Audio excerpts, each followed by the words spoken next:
ድሮ እንግዲህ የ20 ዓመት ምኞታችን ተሳክቶ ወደ ፕሪሚየር ሊግ ገብተናል።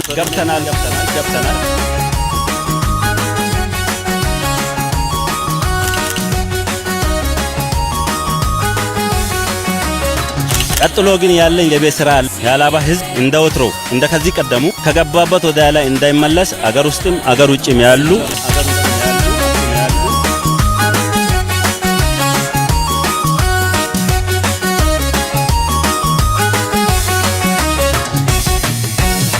አገር ውስጥም አገር ውጭም ያሉ ሀላባ ህዝብና ልጆች ወዳጆች አሁንም ከዚህ ስፖርት ጎን ሆኖ እንዲደግፍ ጥሬን አቀርባለሁ። አመሰግናለሁ።